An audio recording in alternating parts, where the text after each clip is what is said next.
in order to enrich our community here. It has since grown to be the largest single regional giving day here in the United States. This year's will consist of 3,600 nonprofits, one in Grayson County. We have a men's emergency shelter, so that support goes a long way with bedding, socks, shampoo, everything that they need to have a clean, safe night's sleep. We feed them breakfast and dinner every day. Apart from being able to support nonprofits on the North Texas Giving Day site, there are standalone nonprofits that depend on their community members for their support, like Homeless Empowerment Action Team or Heat Denison. For Heat, we do a lot of fundraising for us through grants and foundations. We have some churches that support us, and we have some donors in the community that support us.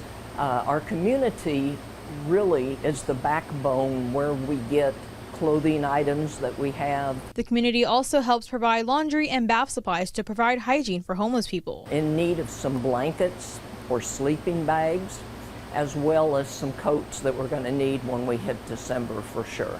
Heat shares a building with Center Cross Ministries that provides meals for the low income and homeless. Both are always looking for volunteers. In Grayson County, Mia Medin, KXII 12. Grayson College is welcoming 1,400 high school seniors over 2 days for their senior event.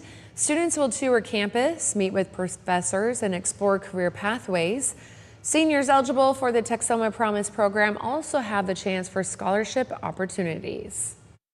Then if they meet a certain AGI, which is adjusted gross income, based off their FAFSA information, then we will cover any funding that is missed after aid and scholarships are applied. Grayson College has seen close to a 30% increase in high school student enrollment since the Promise program's launch.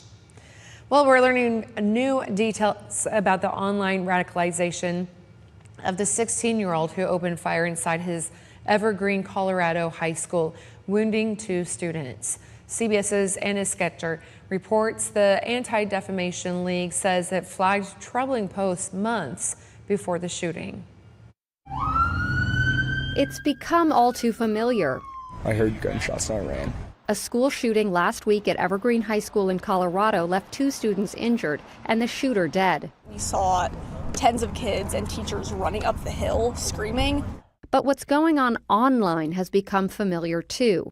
The 16-year-old shooter visited the same dark corners of the internet as multiple recent school shooters, where glorification of violence is the norm. There is a through line between the school shootings in Madison, Wisconsin, Antioch, Tennessee, and what we saw in Evergreen, and frankly, even just a couple of weeks ago in Minnesota. Oren Siegel is head of counter-extremism and intelligence at the Anti-Defamation League. It was his team that alerted the FBI to disturbing posts from the school shooter back in July. What exactly jumped out at you that you felt this met the bar that the FBI needed to look at this?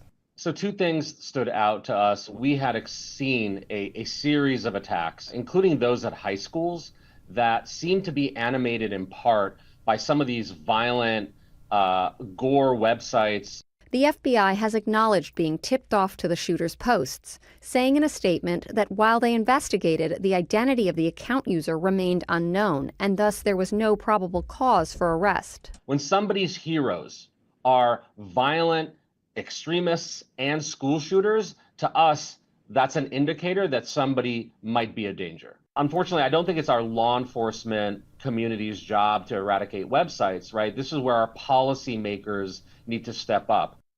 Anna Schechter, CBS News. Robert Redford, the Oscar-winning director and actor, has died. He was 89 years old. His death was announced in a statement by his publicist, Cindy Berger. Redford reportedly died in his sleep at his home in Utah. No cause of death was revealed. Redford rose to Hollywood fame in the 1960s and went on to star in such films as Butch Cassidy and the Sundance Kid, All the President's Men, and The Way We Were. He would later become known for his activism and as the patriarch of the independent film movement, helping to establish the Sundance Film Institute and Festival, which I've been to in Park City, and it was fabulous. Got to meet him. Very, very, very genuine man. So Well, time now is 7:38. Time also to talk a little bit about Texoma weather. Yeah, we're actually off to a very nice start out there with those temperatures, but we're going to be seeing warmer conditions return this afternoon. It's definitely going to be warming up. We're currently sitting in the 60s, and some of us actually are in the lower 60s, so yeah, we will take that. Otherwise, lower 70s, it just kind of depends on where you're at. But otherwise, we're going to be warming up too, with those mid 90s on the way. For some, feeling maybe even warmer than that at times. So mid to upper 90s. So definitely going to be kind of keeping a look at that. In terms of the next couple days, heading into the weekend, we stay mostly dry today. We actually could have a few isolated showers or thunderstorms, but we also will have at least the better chances for Thursday and into Friday. So temperatures will start to cool because of that too. And it'll get us a little bit closer to where we're supposed to be for this time of the year. Till then, isolated showers and storms today. I know you're not seeing much on high res, so we'll see if that even pans out. And then as we head into your Thursday, isolated activity as well before we start to kind of wind that down into the upcoming weekend. So in the meantime, here's a look at your Lake Texoma stats real quickly, and also a look at your fish and game forecast for your Wednesday, which is sponsored by Blackbeard Marine. Good luck if you're going to be heading out that way.